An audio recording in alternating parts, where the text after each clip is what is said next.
नमस्कार, रसिकाज रेसिपी मराठीमध्ये तुमचं खूप खूप स्वागत आहे। आणि आता निघणार आहे श्रावण महिना। तर श्रावण महिना म्हटलं का उपवास तापास सुरू होतात, बरेच दिवस उपवासामध्येच जातात।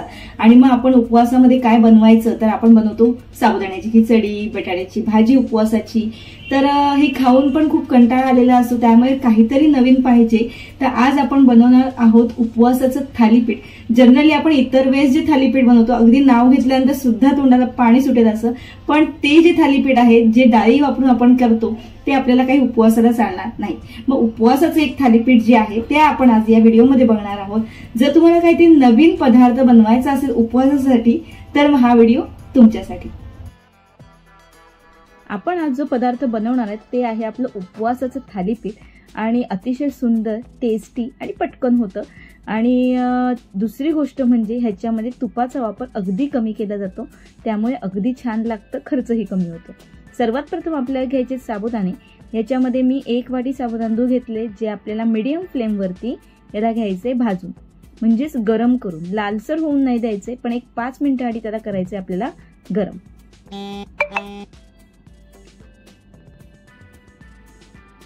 गॅस फास्ट ठेवायचा नाहीये, म्हणजे लालसर होणार नाहीत, फक्त गरम करून घ्यायचे। आणि मग नंतर गार करायला आपण टाकणार आहोत मिक्सर जारमध्ये। मी आता तुम्ही सेपरेटली गार करून मग त्याला बारीक करा, मी मिक्सर जारमध्ये आधी टाकले, साईडला ठेवून देते, गार होईल आणि मग नंतर बारीक त्याची पावडर करून घ्यायची। आता एक साईडला मी ते गार होतंय तोपर्यंत मी बटाटी जी उकडून घेतलेली आहेत, जवळजवळ 5 ते 6, म्हणजे मीडियम साईजची, अगदी छोटी बटाटी आहे, त्यामुळे 5 ते 6 बटाटी मी घेतलेली आहेत आणि ती आपण घेणार आहोत स्मॅश करून। स्मॅश करताना डायरेक्ट अशी बारीक करू नका, आपल्याला हे असं किसून काढायचं आहे बटाटा, म्हणजे छान त्या थालीपीठामध्ये मिळून येतं, कुठेही फोड राहत नाही आणि झटकेपट पण होतं। तर हे मी सगळी बटाटी घेतलेत किसून। ही सुद्धा तयारी झालेली आहे आणि आपलं पीठही बारीक करून झालेलं आहे। आता मी घेते एक कढई, ज्याच्यामध्ये मला हे सगळं बॅटर बनवायचं आहे।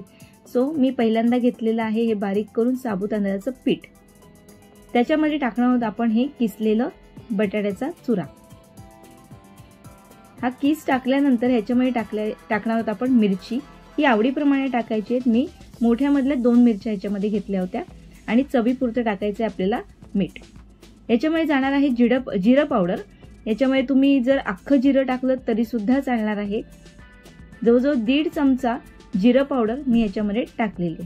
आता हे घ्यायचंय मिक्स करून। उपवासाचे पदार्थ मात्र काही तामझाम नसतो, भरपूर काही मसाले टाकायला लागत नाही, पण मिरची जर तुम्हाला चालत नसेल तर मग ह्याच्यामध्ये मिरचीच्या ऐवजी तुम्ही काश्मीरी रेड चिली पावडर सुद्धा टाकू शकता, कारण ती आपण उपवासाला खातो। ह्याच्यामध्ये कोथिंबीर टाकू शकतो, पण आमच्या इथे कोथिंबीर ही उपवासाला खाल्ली जात नाही, त्यामुळे मी विदाऊट कोथिंबीर करते। पण जर तुमच्या इथे चालत असेल तर तुम्ही याच्यामध्ये कोथिंबीर सुद्धा टाकू शकता, म्हणजे छान असा स्वाद येईल। आता हे घ्यायचे आपल्याला व्यवस्थित असे मिक्स करून।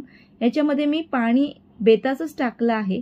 एक 5 मिनिटांनंतर पुन्हा त्याला बघितलं तर हे थोडं कडक झालं होतं, कारण साबुदाणे जे असतात हे पाणी काय करतात, शोषून घेतात। मग आपल्या ऍडजस्टमेंट प्रमाणे आपण ह्याच्यामध्ये पाणी टाकून थोडं थोडं घेऊन याला पुन्हा एकदा घ्यायचं आपल्याला मळून, म्हणजे थोडंसं सॉफ्ट झालं पाहिजे। आपले थालीपीठ व्यवस्थित प्लास्टिकच्या पेपरावर किंवा मग कापडावरती थापले गेले पाहिजेत। थोड्या वेळाने मी ह्याच्यामध्ये पाणी टाकते, त्याला मळून घेते, म्हणजे मला जोपर्यंत मी मळतीये तेव्हा 1-2 मिनिटांमध्ये साबुदाणे जे आहेत, जे आपण त्याची पावडर केलेली आहे, ते काय करते, पाणी शोषून घेतं। एक स्टेज असं येईल की ज्याच्यामध्ये पाणी जिरायचं थांबेल आणि एक सॉफ्ट असा डो आपला तयार होईल, तेव्हा मग पाणी टाकायचं, ह्याच्यामध्ये थांबवायचं। एक अंदाजपंच आपल्याला बनवायचं आहे। तर हे घेतलंय मी असं व्यवस्थित मळून। सुरुवातीला जेव्हा मी मळलं होतं तेव्हा ते बटाट्याचा जो ओलसरपणा होता त्याच्यामध्येच मळलं होतं, तर ते थोडं कडक झालं होतं। त्याच्यामध्ये आता हळूहळू आपण पाणी ऍड केलेलं आहे। तर हे व्यवस्थित आणि असं सॉफ्ट असा डो तयार झालेला आहे, जेणेकरून मला त्याचे व्यवस्थित असे थालीपीठ करता येतील। आता एक प्लास्टिकची पिशवी घेतलेली, ज्याला मी व्यवस्थित पुसून त्याला थोडंसं तूप लावते। इथे मी तुपाचा वापर करते सगळ्यासाठीच। पुढे आपल्याला जेव्हा हे थालीपीठ भाजून घ्यायचे त्याच्यामध्ये सुद्धा मी तूप वापरणार आहे, साजूक तूप। तुम्ही जर तेल चालत असेल उपवासाला तर तेलाचाही वापर करू शकता। पण इकडे आपण जनरली उपवास म्हटलं का तुपाचे पदार्थ, म्हणून मी ह्याच्यामध्ये तुपच वापरते. आम्ही तेल वापरत नाहीत. तर ह्याच्यामध्ये आपण तुपाचा हात लावलेला आहे आणि व्यवस्थित असं थापून घ्यायचं आहे आपल्याला, पातळ असं थालीपीठ. साबुदाण्याला ना चिकटपणा असतो, त्यामुळे इझिली याला थापलं जाऊ शकतं. तुम्ही याला लाटू सुद्धा शकता. आणि मग छान असं थालीपीठ झालेलं आहे रेडी.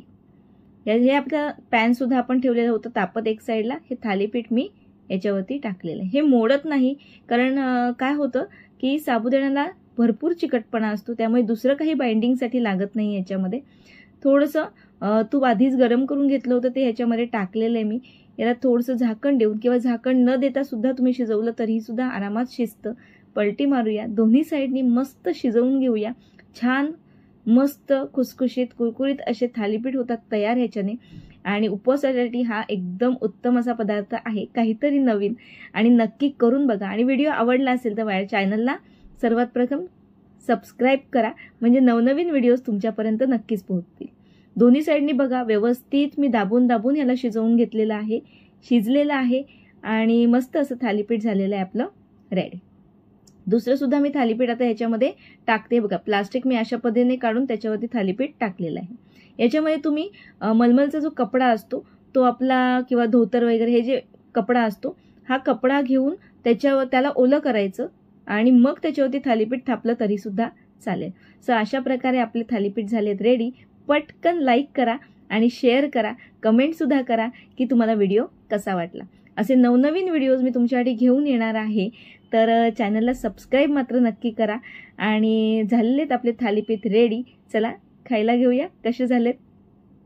भेटूया नेक्स्ट व्हिडिओमध्ये.